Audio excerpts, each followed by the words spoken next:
أعوذ بالله من الشيطان الرجيم بسم الله الرحمن الرحيم الحمد لله رب العالمين والصلاة والسلام على أشرف المرسلين محمد وعلى آله وأصحابه أجمعين سبحان الله والحمد لله ولا إله إلا الله والله أكبر ولا حول ولا قوة إلا بالله العلي العظيم عدد كل حرف كتب ويكتب أبد الآبدين ودهر الداهرين ربي يسر ولا تعسر إنك ميسر كل أمر عسير ربي زدنا علما. Ассаляму алейкум ва рахматуллахи та'аля ва баракату, дорогие братья и сестры.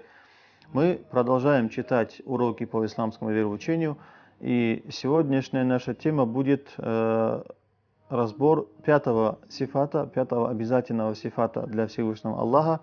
Это сифат аль-кияму бин нафси, самодостаточность Всевышнего Аллаха. Аль-кияму бин нафси — это пятый сифат, сифат, в котором некоторые люди имеют иное представление, в отличие от правильного убеждения. Поэтому мы постараемся сегодня вкратце объяснить, какое убеждение должно быть у мусульманина в отношении Всевышнего Аллаха в плане самодостаточности Всевышнего Аллаха. И смыслом этого сифата аль-кияму бин нафси является то, что Всевышний Аллах самодостаточен. Всевышний Аллах абсолютно не нуждается ни в чем и ни в ком.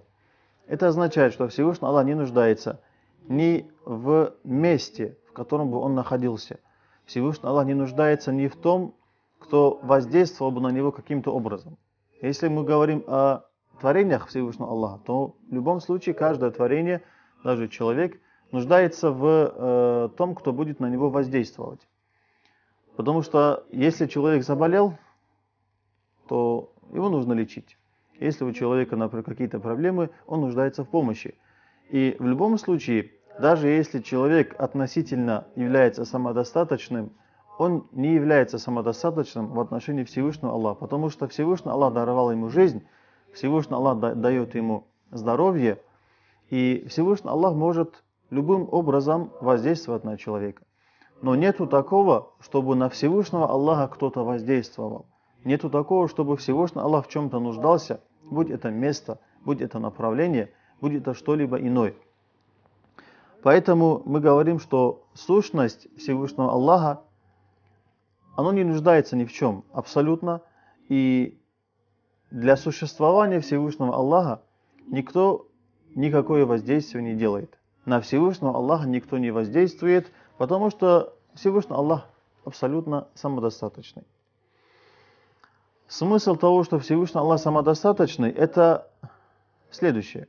Всевышний Аллах не нуждается в какой-либо сущности, в каком-либо предмете, чтобы он находился на этом предмете, чтобы он был связан с этим предметом, чтобы он занимал какое-то место, какое-то направление в отношении этого предмета.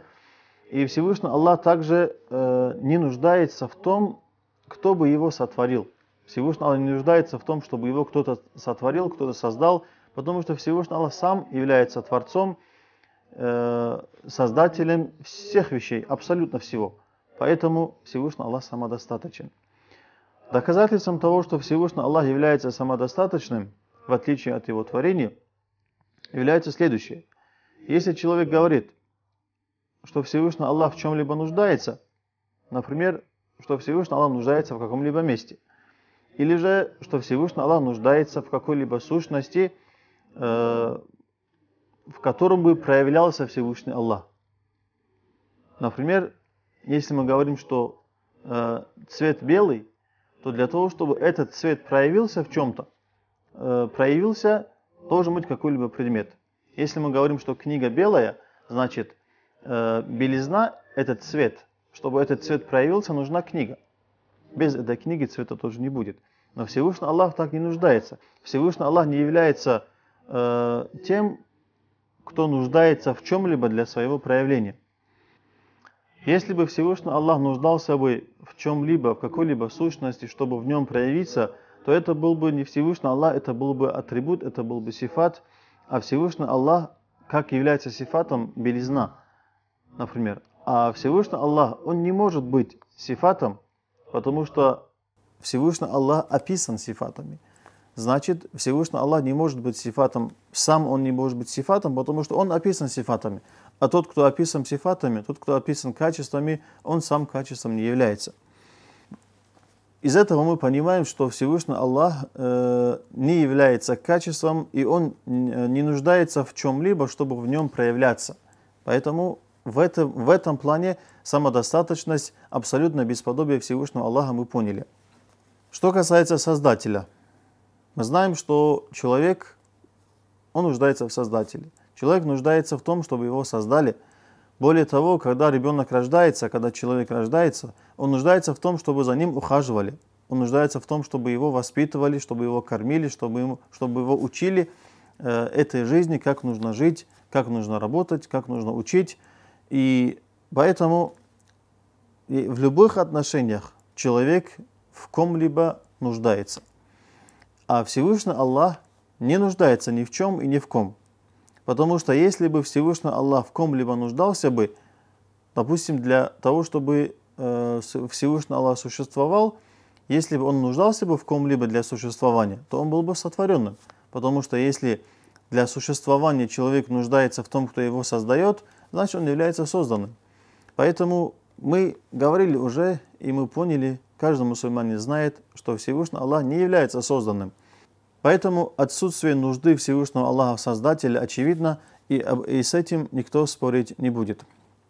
Если же мы будем говорить, что Всевышний Аллах нуждается в Создателе, то это приводит к тому, что Создатель тоже будет нуждаться в Создателе, тот, в свою очередь, будет нуждаться в другом Создателе, и получается беспрерывная цепочка, которая невозможна. Или же получается замкнутый круг, который также не является допустимым. Поэтому это нам показывает, это для нас является подтверждающим фактом, что Всевышний Аллах самодостаточен, независимым абсолютно.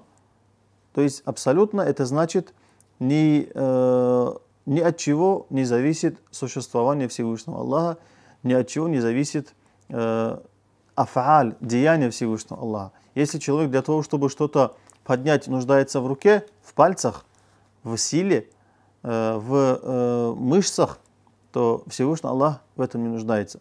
Если человек нуждается для того, чтобы что-то увидеть в глазах, или для того, чтобы услышать что-либо, нуждается в ушах, то Всевышний Аллах абсолютно не нуждается ни в чем, ни в ком для того, чтобы увидеть, для того, чтобы что-то сделать и так далее. Для Всевышнего Аллаха достаточно сказать «кун», то есть «будь», и все, что Всевышний Аллах захочет, все это может появиться в любой момент. Если сравнивать самодостаточность некоторых людей с самодостаточностью, независимостью Всевышнего Аллаха, то независимость и самодостаточность Всевышнего Аллаха абсолютная. А независимость и самодостаточность творения Всевышнего Аллаха, оно относительное. Почему? Потому что относительно чего-то он может быть независим, но относительно другой вещи он в любом случае будет зависимым. Почему? Потому что, как мы уже сказали, если даже у человека будет все богатства этого мира, если он даже будет здоровым, если он будет умным, образованным, интеллигентным, интеллектуальным, развитым, в этом случае даже он в чем-либо нуждается. Почему нуждается? Если он не нуждается в чьей-либо помощи для того, чтобы что-то смастерить, для того, чтобы что-то приготовить, что-то написать, в любом случае он будет нуждаться в другой вещи. Для того, чтобы написать, он будет нуждаться в ручке, в карандаше. Для того, чтобы что-то создать, он будет нуждаться в инструментах, он будет нуждаться в материале и так далее. Поэтому независимость, самодостаточность человека, оно относительно, самодостаточность творения, одно относительно, а самодостаточность Всевышнего Аллаха, она абсолютная и ни на что не похожа, абсолютно является бесподобной. Поэтому является абсолютно абсурдными утверждения о том, что Всевышний Аллах в каком-то месте находится. Как некоторые утверждают, что Всевышний Аллах находится на арше, что Всевышний Аллах находится на небесах. Очень хорошие слова, подтверждающие истинное вероубеждение мусульманина. Высказал Али Асхаб, радийаллаху анху, который сказал, что Всевышний Аллах был и не было ничего, и Всевышний Аллах остался таким после того, как создал этот мир тоже. То есть Всевышний Аллах не изменился. Если кто-то утверждает, что Всевышний Аллах находится на троне, или же что Всевышний Аллах находится на небесах, то достоверно известно, что Всевышний Аллах создал и этот трон, Всевышний Аллах создал и эти небеса. Тогда где же Аллах был до сотворения этого трона или же этих небес? Отвечая на этот вопрос, пусть каждый человек попытается ответить на этот вопрос, и он придет к выводу, что Всевышний Аллах не нуждается в своем существовании ни в троне, ни в небесах, ни в чем-либо ином. Поэтому Всевышний Аллах не может находиться где-нибудь, не может занимать какое-то место в пространстве, подобно тому, как это занимает какое-то творение Всевышнего Аллаха. Как мы сказали, Всевышний Аллах бесподобен, и в этом плане этот сифат также отвергает нахождение Всевышнего Аллаха в каком-либо месте или же в каком-либо направлении. И также это утверждение опровергает и следующий, пятый сифат, в котором говорится, который мы сегодня разъясняем, то, что Всевышний Аллах является абсолютно независимым. Для того, чтобы человек существовал, он всегда нуждается в месте, в пространстве, в отношении чего-то у него бывает направление. Всевышнему Аллаху же эти качества, эти описания абсурдны. Нельзя в отношении Всевышнего Аллаха говорить, что он находится где-то, что у него есть какие-то органы, что он видит органами, что он говорит органами и так далее. Это все является качествами творений, от которых чист Всевышний Аллах. Итогом всего, что мы сегодня рассказали, можно в двух словах сказать, что Всевышний Аллах абсолютно не нуждается ни в каком-либо месте для того, чтобы находился в этом месте. Он не нуждается в каком-либо месте, чтобы он в этом месте растворялся, чтобы он находился в этом месте. Он не нуждается в том, кто его создает, он не нуждается абсолютно ни в чем, а все остальные творения Всевышнего Аллаха нуждаются в самом Всевышнем Аллахе, и без Всевышнего Аллаха не может ничего существовать. Это является логическим подтверждением, логическим доводом, общим доказательством того, что Всевышний Аллах является независимым и самодостаточным. Это должен знать каждый мусульманин. Это является обязательным знать для каждого мусульманина. Это запомните, дорогие братья и сестры. Что же касается доказательства из Корана, то Всевышний Аллах в Коране говорит: «Аузу биллахи минаш шайтанир раджим, бисмиллахир рахманир рахим, я айюхан насу антумул фукарау иля Аллах, валлаху хувал ганиюл хамид». Всевышний Аллах говорит: «О люди, вы нуждаетесь во Всевышнем Аллахе, валлаху хувал ганиюл хамид». А Всевышний Аллах, Он самодостаточный, Он не нуждающийся ни в чем и ни в ком. Аль-Хамид, Он является достойным похвалы. Это сурату Фатир, 15 аят. В другом аяте Всевышний Аллах говорит: «Бисмиллахир рахманир рахим, инна Аллаха ла ганиюн анил аламин». Поистине Всевышний Аллах, Он самодостаточен, Он абсолютно не нуждается в каких-либо творениях, не нуждается в чем-либо из этой вселенной, из этих творений. Сура Аль-Анкабут, аят 6.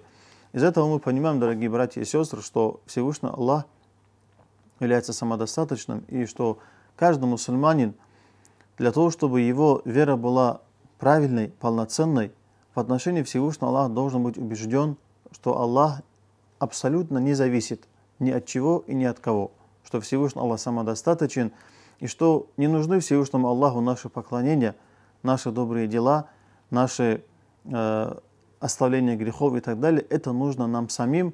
И Всевышний Аллах это все предписал для того, чтобы нам самим было хорошо, чтобы мы избежали зла, чтобы мы обрели счастье как в этом мире, так и на том свете. А что же касается Всевышнего Аллаха, то от того, что мы будем грешить, никакого вреда, никакого зла Всевышнему Аллаху не будет. И от того, что мы будем совершать много поклонения, от того, что мы будем совершать хорошие поступки, совершать намазы, соблюдать пост, совершать хадж, выплачивать закат и так далее, от этого Всевышний Аллах богаче или беднее не становится, от этого Всевышний Аллах что-либо не приобретает, и от этого Всевышний Аллах не зависит, и в этом Всевышний Аллах не нуждается. В этом нуждаемся мы сами. Поэтому наше поклонение Всевышнему Аллаху – это во благо нас самих, это мы должны понимать, и следуя велению Всевышнего Аллаха выполнять все то, что является полезным для нас самих. Это является коротко тем, что должен знать каждый мусульманин в отношении Всевышнего Аллаха, в частности, в отношении его качества аль-кияму бин-нафс. Да поможет нам Всевышний Аллах истину видеть истиной, исследовать этой истине, ложь видеть ложью, неправильное неправильным, и остерегаться этого неправильного, и не попадать в заблуждение, оставаться на правильном пути до самых наших последних дней, и да одарит нас Всевышний Аллах правильным, хорошим концом этой жизни. Вассаляму алейкум ва рахматуллахи та'аля ва баракату.